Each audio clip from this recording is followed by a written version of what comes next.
Welcome to O's Corner with your host, ONYI. Hello, beautiful people. Welcome to O's Corner. I'm your host, ONYI, and I'm so grateful to be here, to cultivate this space, to have this platform, to know that you're listening, to know that you will take with you whatever you need to take with you and leave what's not yours. And that is okay. And I'm here just doing the work of sharing what comes through to share. And right now, let us share in being in gratitude, grounding in acknowledgement, giving thanks for ourselves, first and foremost. I greet your higher selves. I greet my higher self. I'm grateful that we made the decision to be here together on this earth during this time, experiencing everything we're experiencing. I give thanks. I give gratitude. I acknowledge our ancestors, our collective ancestors, our individual ancestors, the ancestors of the lands that we're occupying, our non-human ancestors, all of our ancestors going back to the beginning of time, everything that came before us. And I am grateful for the privilege of being an ancestor to the future generations. And may we chip away at what is not us so that we pave a way for our children, our children's children to know that they have the permission to be who they are. I thank and I honor the directions, the north, the east, the south, and the west, above and below, all of the directions. I honor the elements and elementals. I honor the beings in the plant, mineral, and animal kingdoms, all beings, all energies, all spirits, everything on earth, everything outside of earth. I'm grateful for the opportunity to co-create and coexist with everything, to co-teach and co-learn. May we learn from everything. May we learn from everyone. May we see our reflection in everything. We are all part of the all that is. Without any one of us, the all that is wouldn't be the all that is. And I'm grateful. I thank you. I thank you. I thank you. Ashe. So today is the second Friday of the month, and our topic for second Fridays is love, sex, dating, and all things relating, LSD with ONYI. And I'm going to continue on this theme of difference. The last two episodes have been about doing something different in relation to whatever the topic of that Friday was. And so as far as relationships go, I have so many questions that I encourage you to really consider as far as doing something different for yourself, as far as relating with yourself differently, first and foremost, that being the root, the foundation of your ability to relate with others with clarity, with integrity, from a place of neutrality, from a place of presence versus coming from past versions of yourself, especially past versions of yourself that are still sitting in an unhealed energy, and really you stepping into the version of you that exists now, which is a more healed version than the past versions of you, potentially. A version of you that potentially can sit in the recognition of your power and your permission to be who you are and to move in the direction of your preference. In what ways do you need to relate to yourself differently to really step into a new place? Do you love yourself? Do you see yourself as valuable, as worthy, period? Because you exist, not because of anything you've done, not because of any accolades you've received, not because of any achievements that you have garnered, but because you exist. What does that look like for you? And as you sit in that place of seeing what needs to be different or moving in the direction of what needs to be different, how does that then extend itself to your relationship with others? In what ways are you relating with others, whether on a platonic level, on a romantic level, on a sexual level, in a partnership, business partnership, in all the different ways to relate. There's so many different ways, more ways than we even know, more ways than we even have titles for.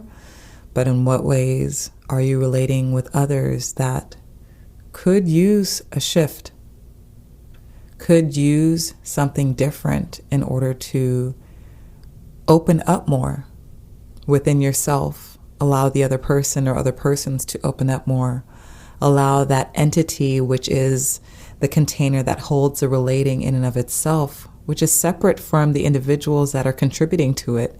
It has its own life, its own destiny. In what ways do any of the individuals within a relating need to shift in order to allow the relating to be a bigger, more expanded, brighter version of itself?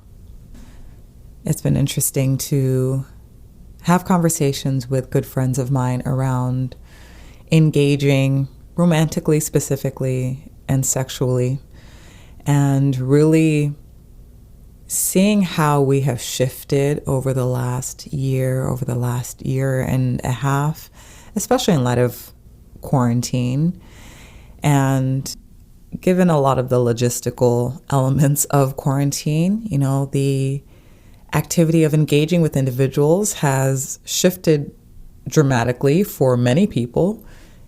We've had instructions to maintain a certain distance from each other in public spaces.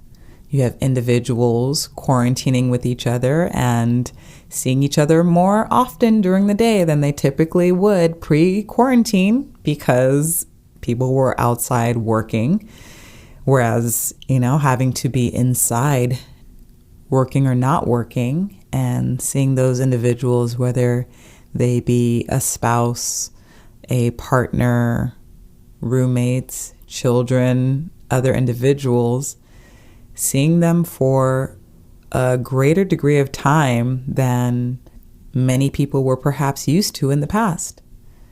And when in those positions, it has really caused people to reflect, to really consider and check their energy, to really evaluate relationships, especially with those individuals that may or may not be blood family or children. And even then, really seeing, how am I in this relationship?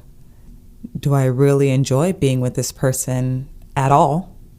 Do I enjoy being with this person for longer amounts of time? Was it something that I ignored before? Did I use the things that I was doing outside as a distraction, taking me away from what I was actually feeling in the relationship? I think a lot of people have had to contend with that when you're in the same space with someone. I mean, first and foremost, I just imagine that people at any given time need their space. There might be some individuals who are more willing to cohabitate or be in shared spaces for longer, whereas some people just really are super independent and need a lot of space. And I think ultimately everyone needs their own space to a degree, and that degree is going to shift and change based on nature. But when you're forced to be in the same space with a person in light of, a requirement, in light of a quarantine, in light of something that everyone on a mass level is experiencing, that does something to people. And I think part of it is the idea of lack of control or being told what to do. So that definitely is a big element of it. And I think the other part is that some people are just not used to being with the same person in the same space for longer than a certain amount of time. And it has really forced people to really consider who they are and their relationships.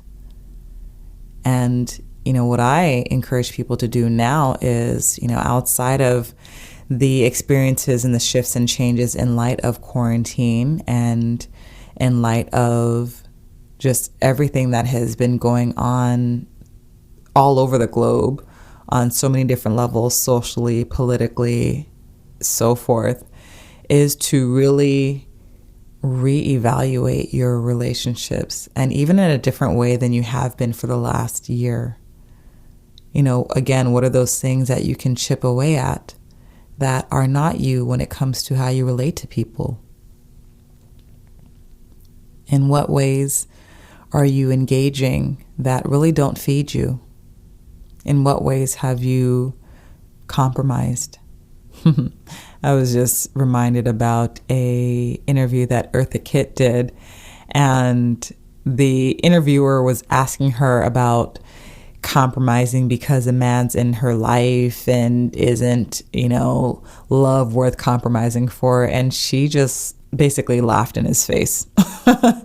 Laughed in his face, and it's like, why do I need to compromise? Like, you be you. Allow the other person to be the other person, and see if you can relate with each other and navigate what that relating looks like. And, you make adjustments here and there, not because of an idea of needing to placate the other person, but based on a recognition that their reflection is showing you something about yourself that you are realizing you would like to shift, because it makes you a better person to shift. Not because you have an idea of your own value and worth and your desire to maintain this relationship and to not have the person abandon you, so therefore you must change. Those are two completely different energies. But it's like, how many of us have compromised in any type of relationship, compromised who we are, compromised what we prefer, compromised what we know is, what we enjoy, what brings us joy, what brings us peace, but we compromise our peace for the sake of the idea of the relationship, which in and of itself, when you're compromising who you are from a place of negativity, what you're actually doing is you're not actually showing up for that relationship as you are. You're showing up as something other than what you are, which is false. It's a false persona that is feeding this entity. So you're feeding that entity falseness, because you're feeding that entity what is not actually you. And you can't actually be something that is not you authentically. No matter how much we try, no matter how good we imagine we are at pretending, the energy knows. The energy knows. Acting from a place of lack of integrity is faulty.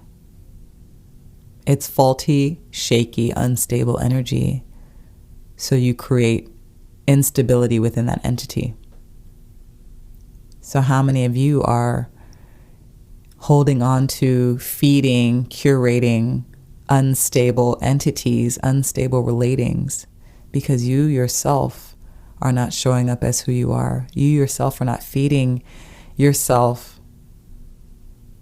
You are compromising yourself in a way that doesn't serve you, nor does it serve the other person, because they're engaging with a compromised version of you. A whole lot of that going on. I'm continuously chipping away at those behaviors within myself, constantly reviewing past versions of me that were not showing up authentically. And some of it was from this idea of this being nice, this idea of not wanting to hurt the other person, this idea of, well, we're in this relationship, so we got to stick it out and just compromise and just, do it for the sake of the relationship. But you're actually not doing it for the sake of the relationship. You're doing it for the sake of your negative beliefs. And those negative beliefs are what is feeding or leading to the emotions that generate the actions. And again, the action is not stable because it doesn't have solid ground. So in what ways do you need to actually uproot everything, kind of start from scratch? And not even starting from scratch, and that's another thing that's been coming up a lot for me, just this idea of starting from scratch, restarting, which on some levels that is true, and in many ways that is not true, because I have all of the knowledge that I've gained from the experiences past versions of me have had. And as I continue to work and navigate that knowledge and really ground that knowledge within me, really start to put that knowledge to work by making different choices than past versions of me did, then I transmute that knowledge into wisdom. I was just having this conversation with another person today. Having wisdom. And for me, I've been looking at, what ways did I engage with individuals in the past that were not true to who I was, and therefore created or contributed, because, everyone plays a part, contributed to a shaky relationship because in and of myself, I was shaky. I wasn't standing firmly rooted and grounded in who I was. I didn't know who I was, really. I didn't love myself the way that I love myself now.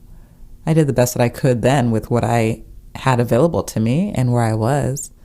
And looking back, hindsight 2020, I see that I didn't love myself as much as I know how to love myself now.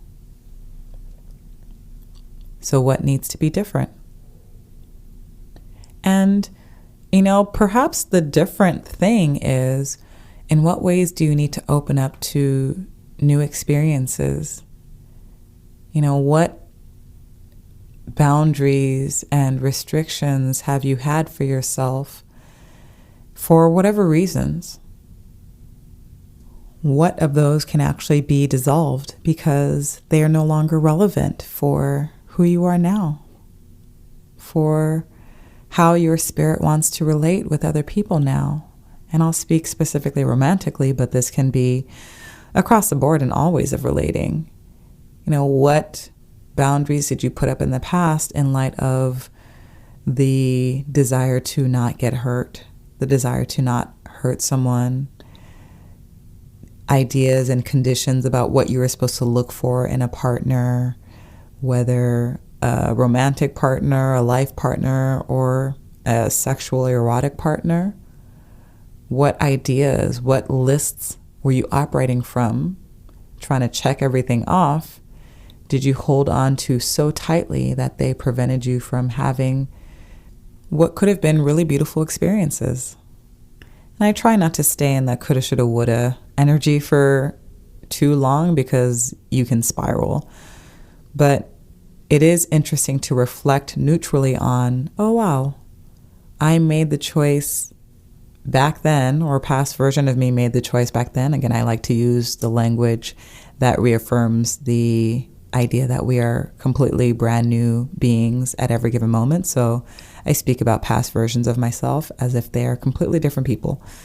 But what beliefs did past version of ONYI have that led to her not exploring a certain type of relationship or a relationship with a certain person because of a fear of getting hurt, or a fear of how other people would perceive her, or a fear of how she would be able to handle that type of situation, whatever it was?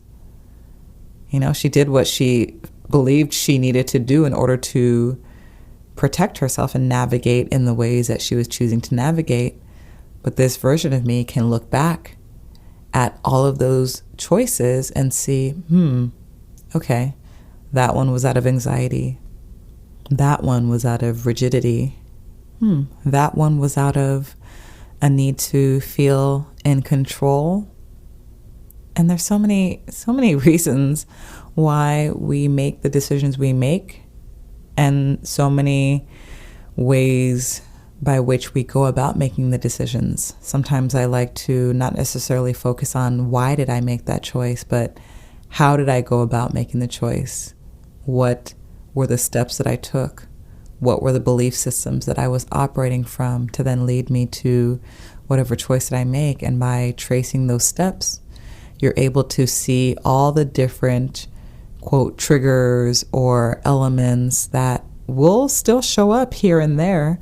And as the new versions of you in this moment, you get to say, okay, now that this specific element is coming up, which may kind of look like what came up in the past, based on what I have learned from the past version of me, I know how to navigate this specific situation in a different way. So what does that look like for you as far as situations that you didn't allow yourself to explore because of beliefs that you had?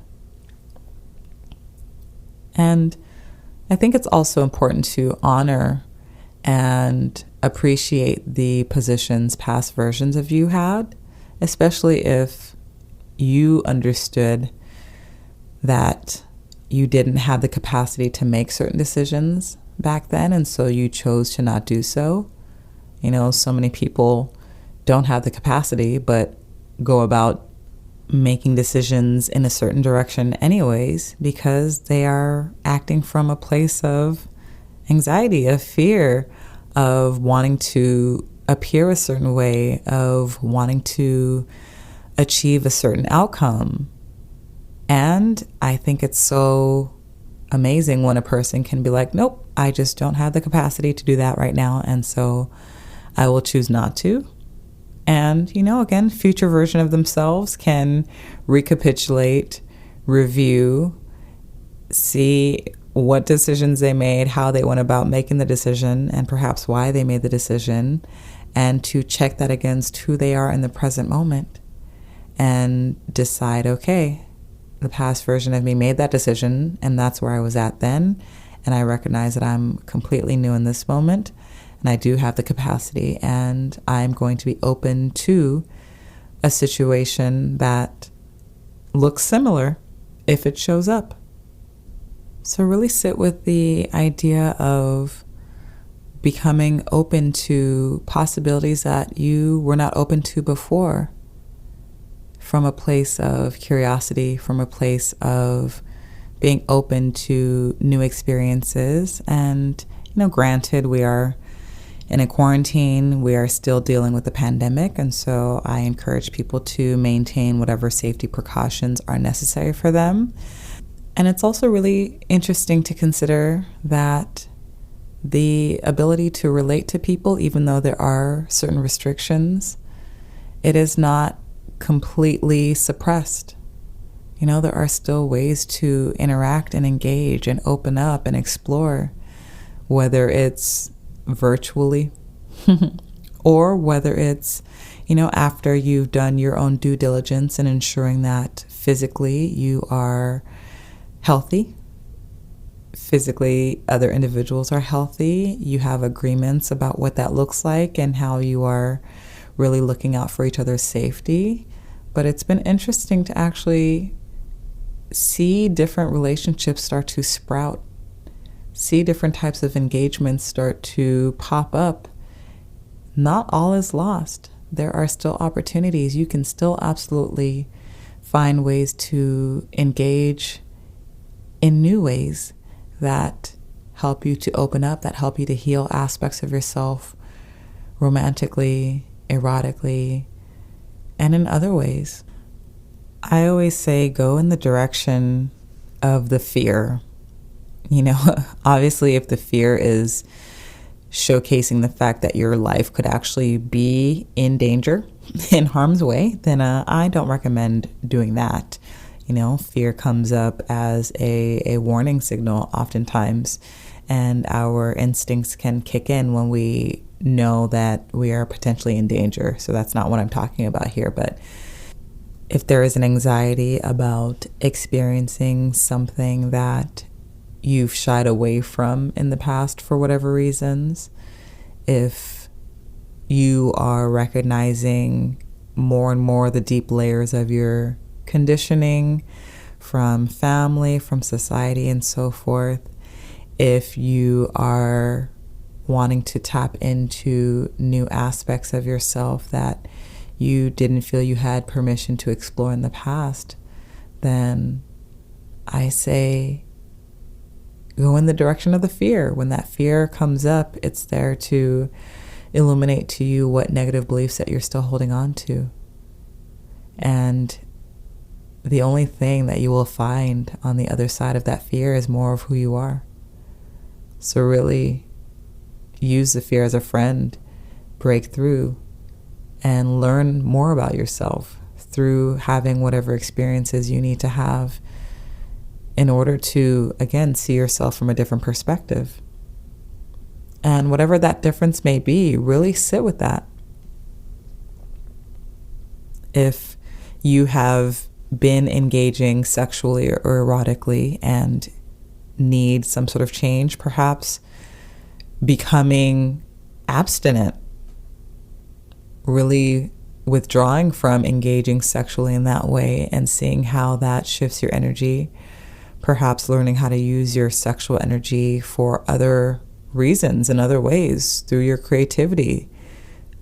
It's all creative energy. So whether or not it's getting used through the act of sex, it's neither here nor there, but a lot of people actually are engaging sexually when perhaps what their energy is telling them to do is to create, just create. So you might find that withholding from sex allows you to be in a completely and utterly creative state that you would have never even imagined, because you didn't give yourself that opportunity. You felt like the only way you could channel that energy was through engaging sexually with a person. Try that.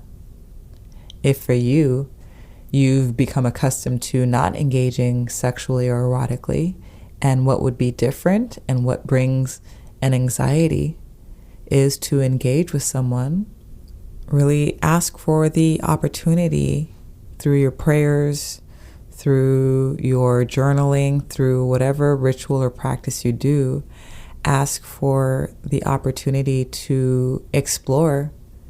Ask for those individuals or that individual who can really hold space for you, who can really honor and have regard for you. Ask that that person show up, or that you see that person. Who knows? Maybe it's someone that you have always had access to, but because of your inability to see the opportunity or to open up to the opportunity, you never gave that person a chance.